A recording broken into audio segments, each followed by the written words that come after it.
Hola, ¿qué tal? Un gusto saludarlos. Gracias por premiarnos con su sintonía. Andrés Ramírez les saluda en esta edición nocturna, en este nuevo horario, a las 10 de la noche de Noticias Repretel. Comenzamos. Debido al incendio registrado este miércoles en Tibás de alta magnitud, la Caja evacuó la sede del área Salud Tibás Uruca Merced, principalmente la Clorito Pecado. La evacuación preventiva se llevó a cabo siguiendo protocolo de bomberos de Costa Rica y muchas citas deben reprogramarse. Bueno, vamos a hacer un balance en esta edición. ¿Qué pasó con esas citas? ¿Cuándo van a llamar a esos pacientes que no pudieron llegar debido al incendio ahí muy cerca del área de salud? Ampliaremos en vivo en minutos. El diésel mantiene un aumento sostenido en los precios y probablemente se mantendrá así hasta junio, según las proyecciones de los expertos. La OCDE recomendó a Costa Rica subir impuestos a la educación privada, a la salud, consultas médicas, por ejemplo, y a las cooperativas. Bueno, ¿qué dice el gobierno? ¿Qué dice el Ministerio de Hacienda? Dentro de algunos minutos, para que se quede con nosotros, tendremos una entrevista en vivo con el ministro de Hacienda, Nogue Acosta, quien nos acompaña esta noche en Noticias Repretel.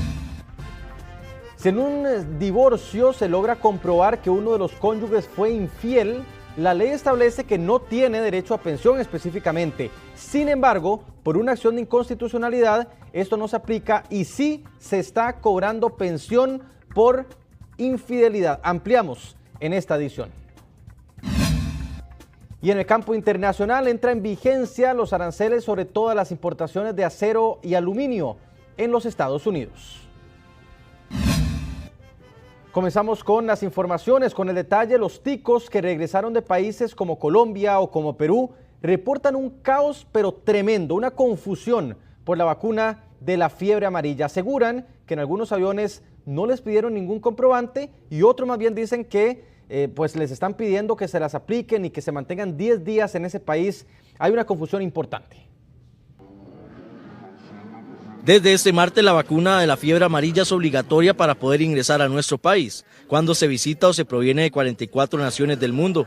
Sin embargo, hay destinos que han sido acaparados por los vacacionistas ticos, tales como Perú, Brasil y Colombia, lo que ha puesto a correr a muchas personas que tienen pactados viajes a estos países. Como en el caso de Irina Arce y su grupo de amigos, que viaja a Medellín durante los próximos días y no han logrado encontrar vacuna para la fiebre amarilla en el país.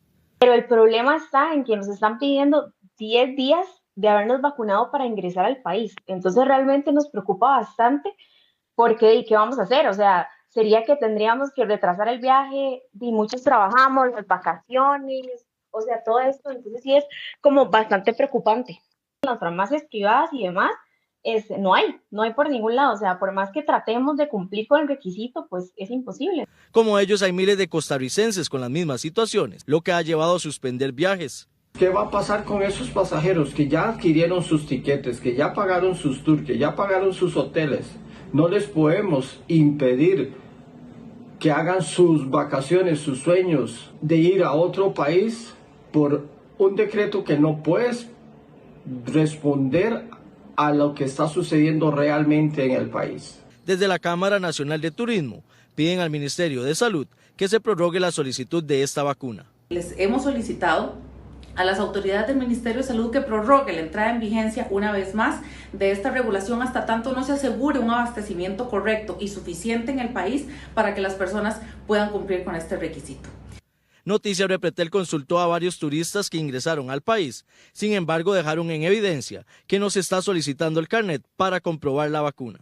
No, bueno, nosotros venimos de Perú y en el ingreso no nos pidieron nada, veníamos igual con los carnets de la vacuna y todo, pero nadie nos pidió nada. Todo bien, todo fluyó con normalidad en la puerta de migración, no nos pidieron carnet, ni nos dijeron nada, todo bien. No, vieras que no nos pidieron nada, más bien ya nos hicieron gastar plata y no nos pidieron nada. No nos pidieron nada, teníamos todos los documentos en regla, pero no nos pidieron nada. Es por eso que quienes viajen en los próximos días piden a las autoridades de salud que se les brinde una extensión o se anule esta solicitud ante el faltante de esta vacuna, tanto en el sector público como privado.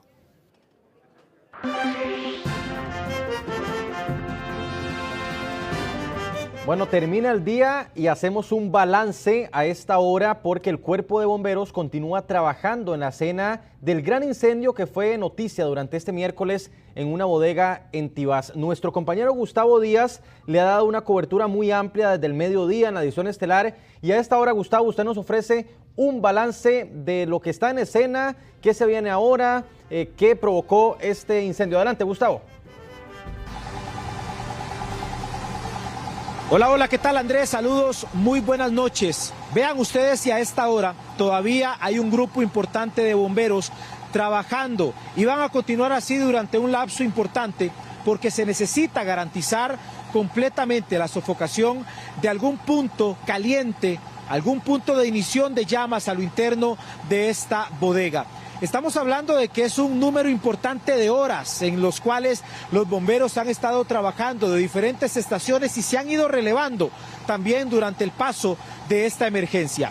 Para ampliar más sobre esto, todavía aquí está desde horas de la mañana y permanece don Héctor Chávez, director del Cuerpo de Bomberos, quien está muy amablemente atendiéndonos y dándonos una actualización. Don Héctor, ya a esta hora cumplimos 12 horas de trabajo continuo por parte de los compañeros en el tercer incendio de grandes dimensiones más importantes en lo que va del año.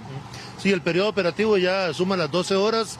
En este momento ya estamos en la etapa final de la extinción de algunos focos. Sin embargo, todavía es impredecible saber cuánto se va a tardar más. Depende mucho de la remoción del material que ha caído sobre esta área donde hay todavía fuego.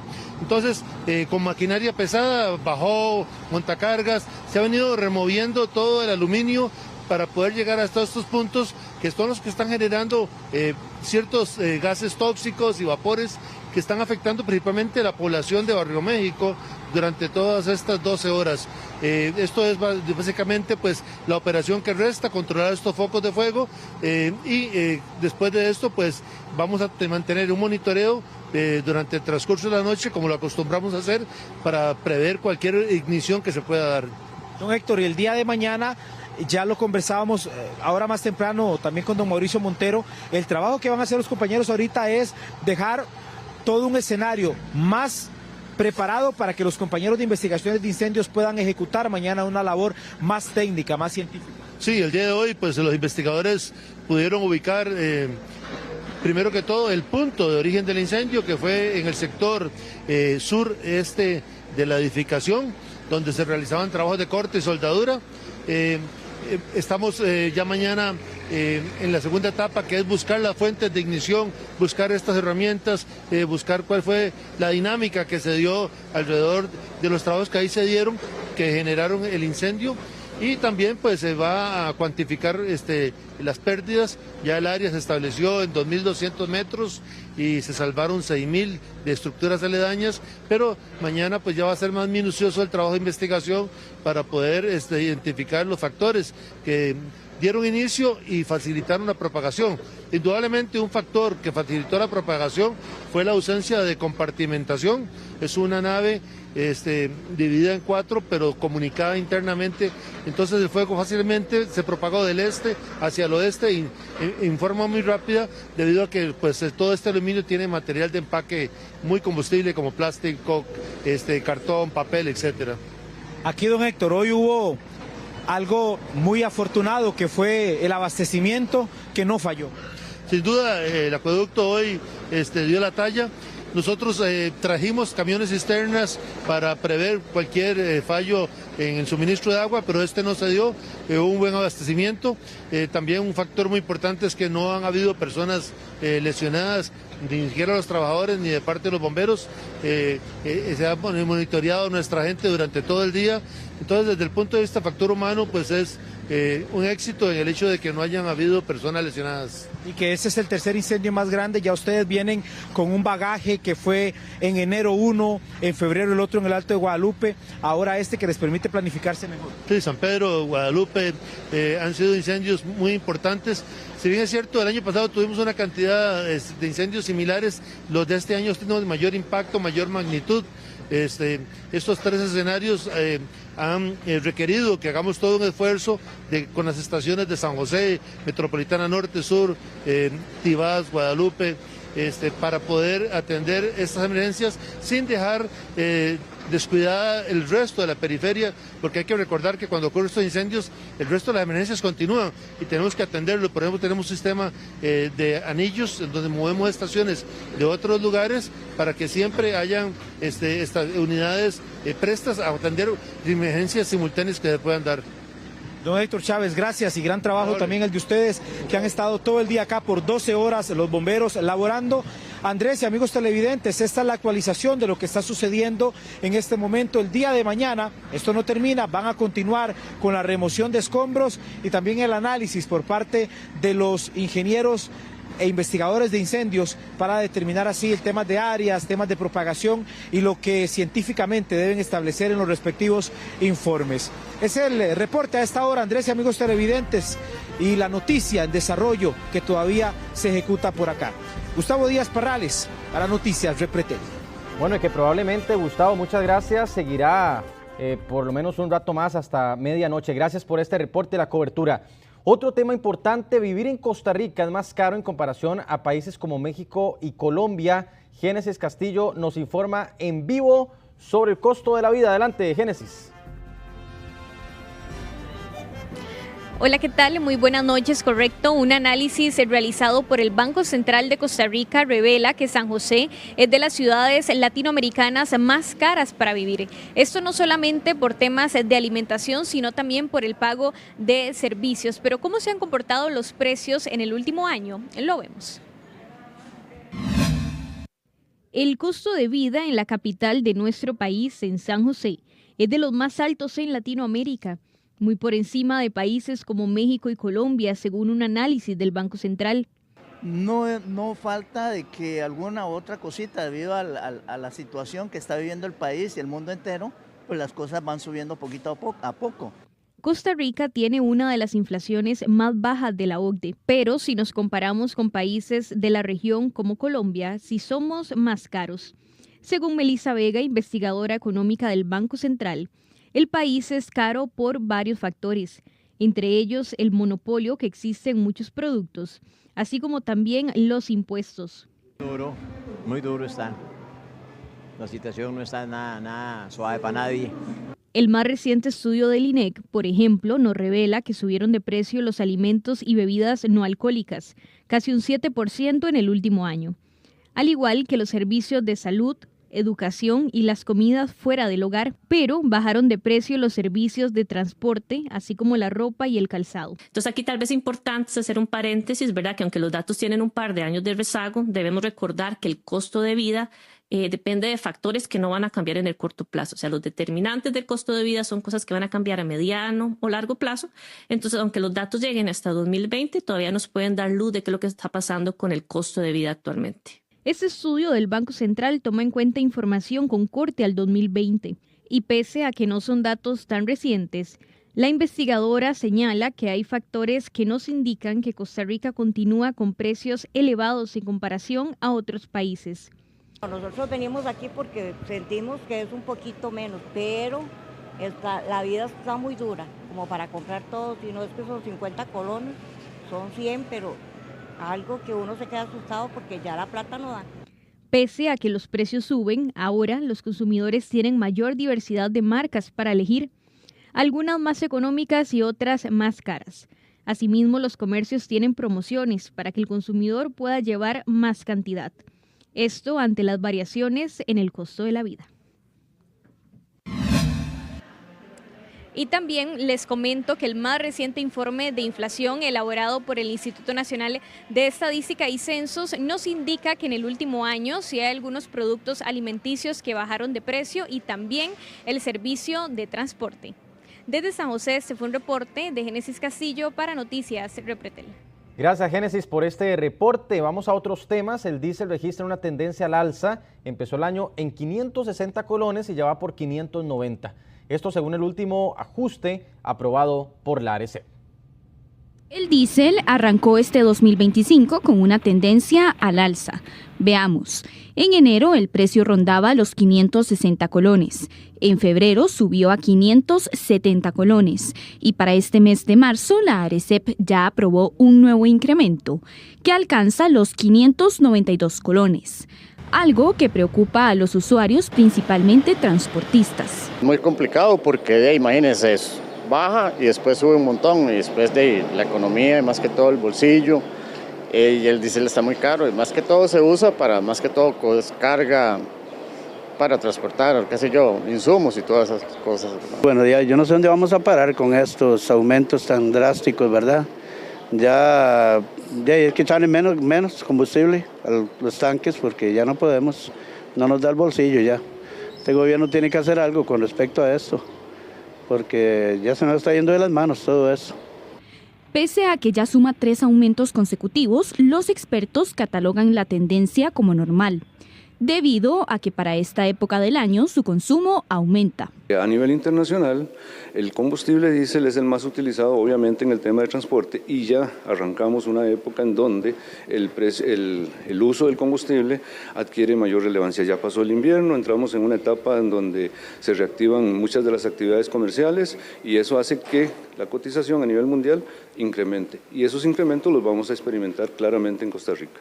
Según las estimaciones de los empresarios del combustible, es un comportamiento que se mantendría para los próximos meses.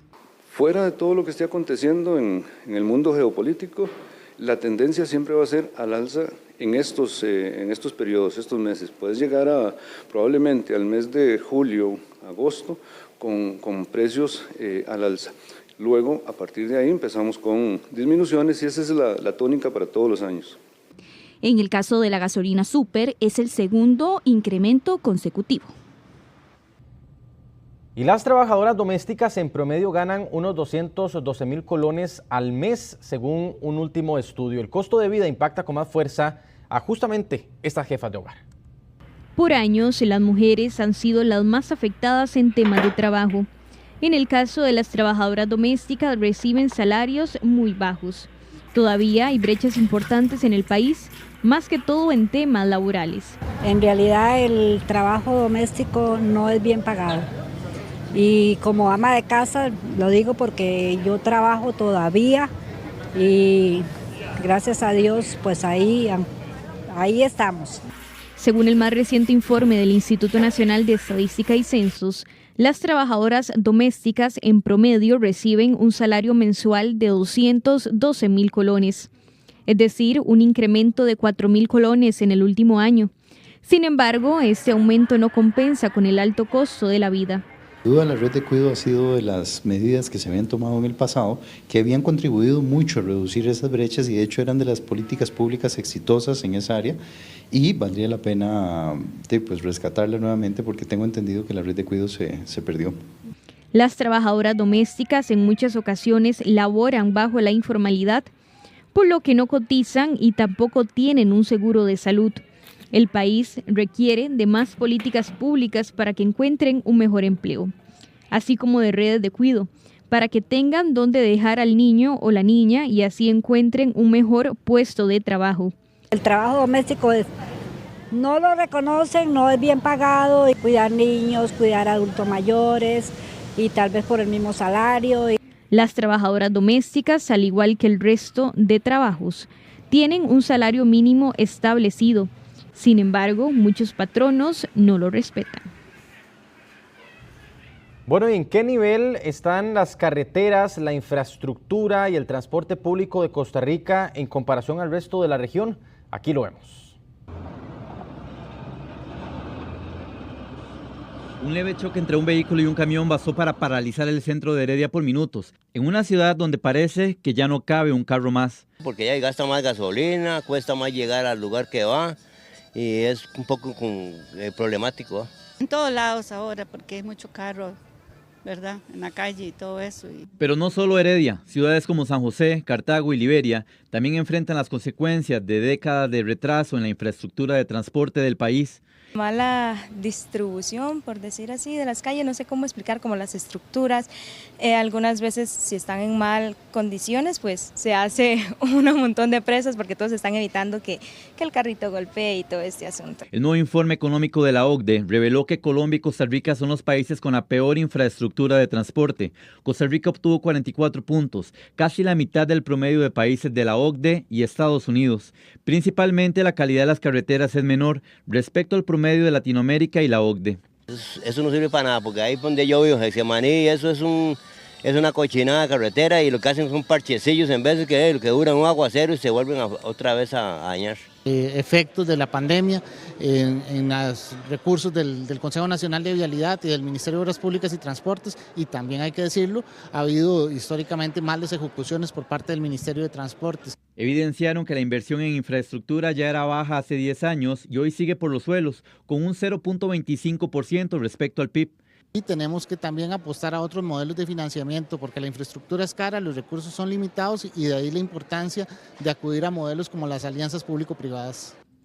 El país también sacó una calificación 3 veces menor en transporte marítimo respecto al promedio en América Latina. Estas deficiencias, según la OCDE, se traducen en mayores costos de exportación e importación, lo cual al final se traslada de alguna forma al bolsillo de los consumidores.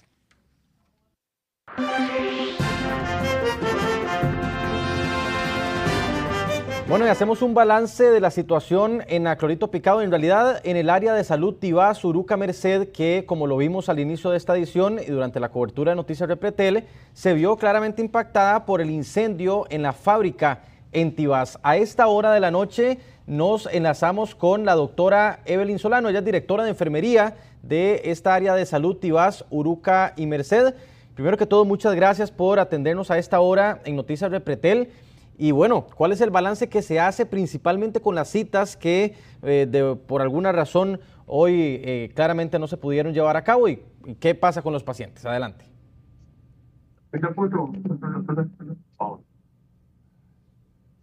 Muy buenas noches. Adelante. El día de hoy tuvimos una afectación importante con la emanación de humo y de gases producto del incendio que ocurrió cerca de la clínica. Esto provocó que por recomendación del Centro de Atención de Emergencias y Desastres Institucional y recomendación de bomberos, se suspendieran las atenciones en la clínica a partir de la 1 de la tarde. Por esto, 247 usuarios no pudieron recibir su atención. La clínica planifica en los próximos días realizar la reprogramación de las citas, por lo que nos comunicaremos con los pacientes para poder darles la atención. Además, se dio una afectación importante en farmacia, por lo que los medicamentos estarán listos para el retiro a partir de las 10 de la mañana del día de mañana.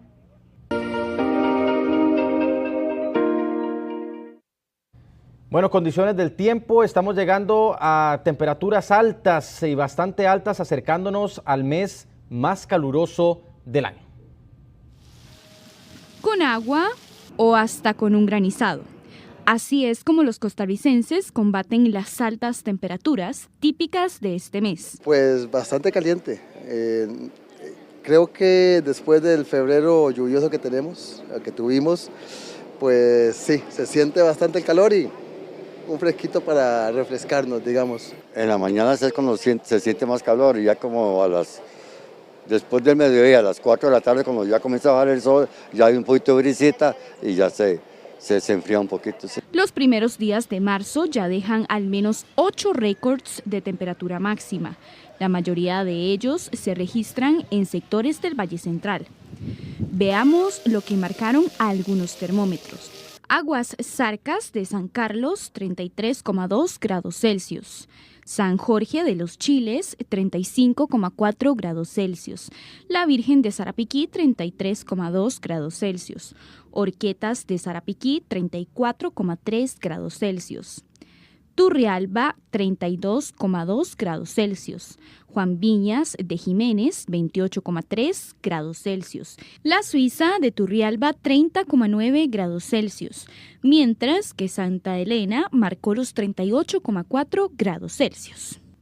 Entre las condiciones que favorecen estos registros están la falta de nubosidad, así como las condiciones cálidas en las temperaturas superficiales del Mar Caribe y del Pacífico. En esta época del año todo el país comienza a aumentar la temperatura, entonces es usual que lugares como por ejemplo Cartago o algunos sectores un poquito más altos tengan temperaturas un poco más elevadas que lo usual. Ya en esta época del año se conjugan varias cosas, la poca nubosidad, el debilitamiento de los vientos alisios y los rayos del sol comienzan a ser un poco más perpendiculares. Según los expertos, normalmente es el Pacífico Norte el que registra estos récords. Sin embargo, en esta ocasión, esa tendencia disminuyó principalmente por las lluvias percibidas en esa región. Para la semana que va del 9 al 13 de abril, el fenómeno conocido como sol cenital provocará rayos perpendiculares en el país.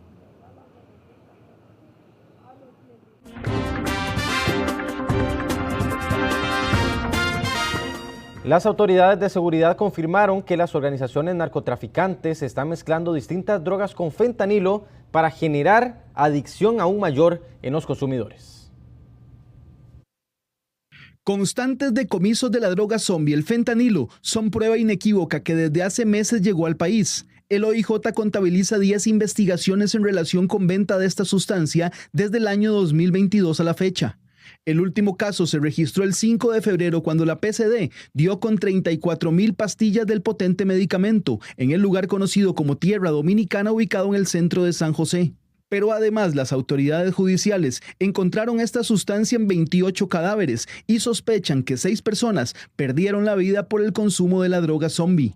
El ministro de Seguridad explicó que las bandas narcotraficantes están mezclando la droga zombie con otras sustancias y el consumidor final no se da cuenta de ello. Lo vemos con las anfetaminas, cuando son rociadas de pequeñas cantidades de fentanilo que sí generan la farmacodependencia, no así la muerte del sujeto.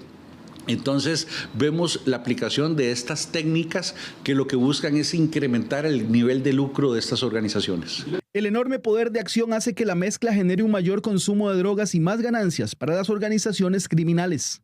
Lo que ellos intentan hacer es igual que el fentanilo, es lograr en los consumidores un alto nivel de adicción. Recordemos que en el fondo el narcotráfico es una actividad lucrativa, que estas organizaciones lo que pretenden es que el consumidor consuma más per cápitamente. No solo que aumente el número de consumidores, sino que quienes ya consuman en mayor cantidad para hacer más lucrativo el negocio. En Estados Unidos y México, el consumo indiscriminado de fentanilo ha provocado epidemias de salud pública y distritos convertidos en ciudades zombies. Y los diputados aprobaron los cambios a un proyecto para agilizar el trámite que pretende fortalecer la lucha de capitales del crimen organizado. En una ajustada votación de 24 votos a favor y 21 en contra, los diputados aprobaron la corrección al proyecto de ley que pretende atacar de manera más estricta el crimen organizado. Específicamente, la retención de activos sospechosos que puedan venir del crimen organizado de una manera más agilizada, mientras la Fiscalía presenta una acusación. Pero solo en casos extremos se daría este tema, específicamente a estructuras criminales. Es dentro de una investigación, además de la ley de delincuencia organizada. No es cualquier investigación. Es dentro de la ley de delincuencia organizada. Y por supuesto que debe existir la medida cautelar mientras está la investigación, porque si lo hacemos hasta que se interpone la denuncia o la acusación, ya movieron todos los bienes. O no sabemos cómo es que trabaja el crimen organizado. El expediente causó dudas de varios legisladores, quienes solicitaban devolver el proyecto a la Comisión de Seguridad y Narcotráfico para hacer más correcciones. Vean qué peligroso es este proyecto de ley. La Fiscalía puede ir y solicitar el congelamiento de los bienes o de las cuentas de una persona para la que no existe una denuncia. Una vez solicitado el congelamiento de las cuentas o de los bienes de esa persona, la Fiscalía tiene un mes para presentar la denuncia. ¡Ojo! ¡Ojo! Es que ni siquiera hay una denuncia. Solo un artículo presentó vicios de inconstitucionalidad, por lo que el informe corrige ese texto. A esta hora hacemos una pequeñita pausa, ya regresamos, vamos a hablar. Continuamos con noticias. Repretel, la OCDE recomendó al país una serie de medidas para mejorar la recaudación y entre ellas ha hablado muy específicamente de algunas. Por ejemplo, eliminar las tasas reducidas del IVA en la educación privada, esa es una, en las citas médicas, por ejemplo, y eliminar también la exoneración del impuesto sobre la renta a las cooperativas. Yo me encuentro hasta ahora con don Nogui Acosta, ministro de Hacienda, que muy amablemente, don Nogui, nos acompaña aquí en Noticias Repretel. Esas son recomendaciones que se hacen y lo primero es, bueno, ¿cómo lo toma el gobierno específicamente en esos puntos? A ver, yo creo que aquí hay una llamada de atención, más que el hecho de establecer tarifas para algunas cosas o eliminar algunas exoneraciones, lo que nos está diciendo la OCDE es que necesitamos recaudar más recursos. Recaudar más recursos significa eventualmente plantear una mejora en las herramientas que tiene el Ministerio de Hacienda para cobrar hoy. Tenemos un proyecto de ley en la Asamblea Legislativa que reforma el Código de Normas y Procedimientos Tributarios y lo que busca es darle herramientas al Ministerio de Hacienda para cobrar. Lo segundo es que planteamos un proyecto de renta global que lo que busca es que se tenga que unificar todas las rentas y pagar en función de eso. No necesariamente todas las recomendaciones de OCDE hay que entenderlas como temas puntuales, sino que lo importante aquí es hay que mejorar la recaudación, hay que aumentar la recaudación y sobre todo hay que evitar lo que está ocurriendo hoy en la Asamblea Legislativa, que es la aprobación de proyectos de ley que más bien erosionan, digamos, la base tributaria. Claro. Ahora, si hablamos específicamente de salud o de educación, que es una recomendación específica, si le hablamos a la gente, ¿esto sería que en algún momento tendrían que pagar más por esos servicios? Nosotros no lo hemos planteado. Okay. No hay ningún proyecto en este momento de parte del gobierno para aumentar impuestos. Y yo creo que eso es importante aclarárselo a la gente. Lo que en algún momento, más adelante, nos plantearemos es algo parecido a lo que se logró con un proyecto de ley del diputado Pablo Cibaja, en donde lo que se hace es que la persona pague el impuesto y se le devuelve a los grupos de más bajos ingresos. Entender algo que es bien importante. Lo que estamos tratando de proteger es a esos grupos más vulnerables, que todos paguemos, porque al final del día los impuestos que se pagan se transforman en carreteras, se transforman en salud, se transforman en educación, se transforman en ayuda a esos grupos y yo creo que eso es algo que tenemos que entender. Pero por el momento no tenemos ningún proyecto en la Asamblea Legislativa en esta ruta. Ahora, cuando se habla de las cooperativas, por ejemplo, ahí también hay una recomendación específica de la OCDE. ¿Ustedes la tomarían, no la tomarían o va en la misma línea? Mire, nosotros creemos que hay dos situaciones importantes. Número uno, la realidad política dicen que no es factible. Por eso es una recomendación de la OCDE y iremos viendo a ver cómo funciona. Sí tenemos que decir algo que es bien importante. Todos tenemos que contribuir. Y yo creo que ese todos tenemos que contribuir, hay que irlo viendo en función de la generalidad de los costarricenses. Las cooperativas en algún momento vamos a tener que plantearnos cuál es el rol que tienen ellos y cómo deberían contribuir al desarrollo del país. Para que la gente nos entienda, estamos hablando del impuesto de renta a las cooperativas, ¿es así? Sí, señor, exactamente. Es el impuesto de renta a las cooperativas, así como una pyme o una empresa paga impuestos sobre la renta cada uno de los años, así las cooperativas deberían contribuir. Ahorita no lo hacen. Ahorita no lo hacen. Ok. ¿Y ustedes sí estarían tomando esa recomendación? Mire, no es que no lo hemos planteado. Lo que estamos evaluando primero es ir hacia un concepto de renta global en donde nosotros podamos tener claridad de que las personas pagan en función de su riqueza y no como lo hacen hoy en cada una de las cédulas que se crean. Entonces, por ejemplo, si es una persona que tiene salarios, pero tiene otros ingresos de renta de capital o tiene propiedades que alquila, yo creo que sería razonable que pague en función de todas las rentas juntas y no de cada una individual. Ahora, tengo que hacer esta pregunta, a ver si también va dentro de ese mismo saco que usted plantea. Una recomendación es, por ejemplo, el impuesto sobre bienes inmuebles, también para elevar esa recaudación. ¿Cómo está en esa parte? A ver, nosotros tenemos que aclarar algo que es bien importante. El impuesto a los bienes inmuebles los cobran las municipalidades, claro, no el gobierno central. Y entonces me parece que es una valoración que tienen que hacer las municipalidades. Casi todos los servicios que se prestan los presta el gobierno. Y digo seguridad, salud, educación, y ahí yo creo que hay importante señalar que las municipalidades, digamos, tienen unos ingresos que ya hoy son suficientes para prestar los servicios que ellas ofrecen. Ahora, si me voy un poquitito para atrás, don Nogui, lo primero que usted dijo, de que ya tienen proyectado, digamos, proyectos y demás para mejorar la recaudación, ¿cuándo podríamos entonces ver específicamente algún resultado sobre este tema? Bueno, eso hay que preguntar sobre la Asamblea Legislativa. Los proyectos están ahí, no han sido aprobados. El ambiente, pues, que llevan... Mire, yo creo que hay un ambiente muy difícil. Creo que hemos tenido una discusión después de la reforma del 2018 que ha generado una aversión a este tema de los impuestos, pero yo creo que como país vamos a tener que ir pensando en cómo vamos a mejorar el desempeño fiscal. ¿Por qué digo esto? Nos ha tomado estos 3 años que tenemos de gobierno bajar la relación deuda-PIB para poder liberar el gasto de capital. ¿Y por qué es importante liberar el gasto de capital? Porque la gente quiere ver infraestructura, no solamente para verla, sino porque esa genera crecimiento económico, genera trabajos, genera oportunidades, mejora la logística, le da oportunidad a los costarricenses de plantearse nuevos negocios, de exportar, y yo creo que eso es tal vez el objetivo por el cual tenemos que tener unas finanzas públicas sanas. Claro. La OCDE dice que con todas las recomendaciones se elevarían los ingresos en un 2,1% del PIB. Sí. Es así, ¿no? Pero sí. Claro, esas recomendaciones ustedes no las están acatando de manera directa, ¿verdad? Lo están llevando por otro camino. Quiere decir que nos tomará un poco más de tiempo para ese resultado. Sí, a ver, señalar 2 cosas importantes. Ellos hablan de que tenemos que balancear las cargas laborales, ¿verdad? Las cuotas de los seguros, de enfermedad y maternidad, la cuota que se hace para el IMAS, la cuota que se hace para el INA. Bueno, imagínense todo lo que ha costado. Claro, entonces eso lo tenemos que tener que ir balanceando.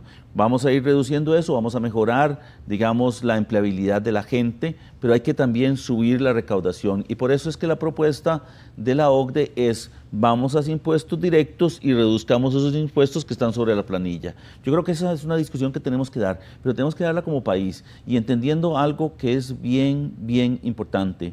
Uno de los temas más difíciles por los cuales tenemos tanta informalidad es precisamente por las cargas sociales. Claro. Y finalmente, don Nogui, otra recomendación que se incorpora ahí, por ejemplo, es de agregar o de incorporar más mujeres para aumentar el porcentaje de participación. ¿Esto tiene un costo adicional, por ejemplo, para las arcas del Estado? A ver, yo creo que han pasado 2 cosas. Hoy precisamente se anunciaba que la incorporación de más mujeres en el empleo es un reflejo de esta mejora de la condición de la economía. Creemos que hay cosas que hacer, obviamente hay que mejorar red de cuidado, hay que generar algunas oportunidades, darle más capacitación a las mujeres, pero ese es un proceso, no es tan sencillo y yo creo que necesitamos tener obviamente un poco más de espacio fiscal para poder acometer estos proyectos. Claro. ¿Se esperaban esas recomendaciones, don Nogui? Mire, yo creo que las recomendaciones van en dirección de algo que es bien importante. No podemos erosionar la base tributaria. El contrato social de este país está basado en el cobro de impuestos y esos impuestos generan obviamente eso que esperamos, que el Estado nos brinde educación gratuita y obligatoria, que el Estado nos provea justicia.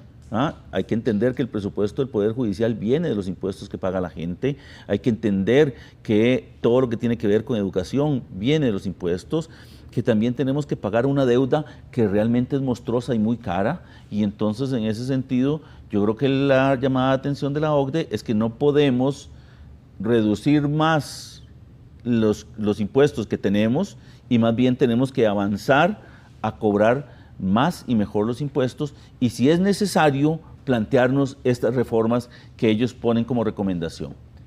La última pregunta, aprovecho que está con nosotros acá.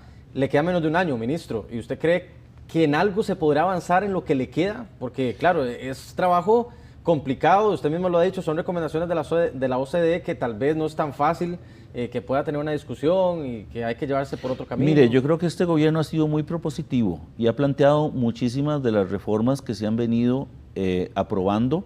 Yo creo que hay siempre oportunidad, yo siempre pienso que el diálogo es una opción o es la mejor opción para cualquier decisión y nosotros estaremos evaluando sobre todo aquellos proyectos que permitan darle más herramientas al Ministerio de Hacienda para cobrar impuestos. Muy bien, ministro, muchas gracias. Con mucho gusto. Ministra de Hacienda, Nogi Acosta, gracias.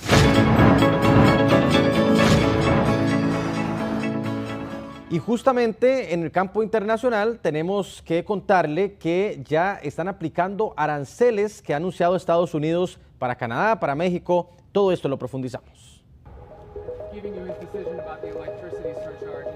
Desde su toma de posesión, el presidente Donald Trump ha adoptado una postura firme en materia comercial. El 31 de enero, su administración anuncia un arancel del 25% sobre las importaciones de Canadá y México, con una excepción para el petróleo canadiense, que recibe un 10% de gravamen. El 1 de febrero impone un 10% de arancel sobre todos los productos chinos, con entrada en vigor el 4 de febrero. La Casa Blanca argumenta que estos aranceles buscan reducir el déficit comercial y fortalecer la industria manufacturera estadounidense. El 3 de febrero, Canadá y México logran una prórroga de un mes en la aplicación de los aranceles a cambio de medidas adicionales de seguridad fronteriza. Pero el 4 de marzo las tarifas finalmente entran en vigor. 25% sobre la mayoría de las importaciones canadienses y mexicanas y un 20% sobre los productos chinos. El 5 de marzo, el gobierno de Estados Unidos anuncia una exención temporal para la industria automotriz, lo que extiende la implementación de aranceles en este sector hasta el 2 de abril. El 10 de marzo, Ontario impone un recargo del 25% a la electricidad exportada a los estados de Nueva York, Michigan y Minnesota en represalia por los nuevos aranceles. Al día siguiente, 11 de marzo, Trump responde duplicando los aranceles sobre el acero y aluminio canadienses, elevándolos del 25 al 50%. Esta decisión genera incertidumbre en los mercados financieros y provoca una caída en los índices bursátiles. Sin embargo, la situación cambió rápidamente en la noche del 11 de marzo. Tras negociaciones entre Washington y Ottawa, Ontario acepta retirar su recargo a la electricidad. En respuesta, Trump revierte su decisión y deja los aranceles en 25% en lugar del 50%. Bueno, y desde el confesionario en Argentina, donde Jorge Bergoglio finalmente toma la decisión de ser sacerdote, están pidiendo por la salud del ahora Papa Francisco. En la Basílica San José de Flores, en el centro del barrio porteño de Flores, donde creció Jorge Mario Bergoglio, el párroco Martín Bourdieu respondió al llamado de la Iglesia Católica en la República Argentina a orar por la mejoría del Papa Francisco. El sumo pontífice tiene un lazo especial con la Basílica de San José de Flores, porque, según él lo ha relatado, allí sintió por primera vez, a sus 17 años, el llamado a dedicar su vida a la religión. A 20 metros de la entrada del templo está el confesionario, donde el joven Bergoglio experimentó su proclamada revelación. Lo recuerda una placa que dice: en este confesionario, el 21 de septiembre de 1953, Jorge Mario Bergoglio siguió el llamado de Dios para ser sacerdote. En estos momentos uno escucha lo que le dice la gente, sus fieles, sus peregrinos, sus vecinos, algunos todavía, que lo quieren mucho, que lo queremos mucho y que tenga paz en su corazón, que rezamos por su salud, que le mandamos toda la fuerza y que todo eso que él tanto nos pidió que hiciéramos por él, lo estamos haciendo. Es rezar por él, salir a la calle, anunciar. Y acá está su iglesia, acá está su raíz y su historia. Te levantes pronto, rezo por vos, no porque lo que me hayas ayudado, que fue una cosa tan hermosa, pero los valores que vos tenés, la empatía no la tiene ninguno, sos un gran hombre, yo te quiero, si yo pudiera viajar a Italia, soy pobre y no puedo. Te juro que me iría de rodillas para verte. Y consuelo y esperanza a través de la oración. Esas intenciones de los peregrinos, llenas de amor, son un faro de luz. Y el gobierno de Donald Trump inició los despidos masivos.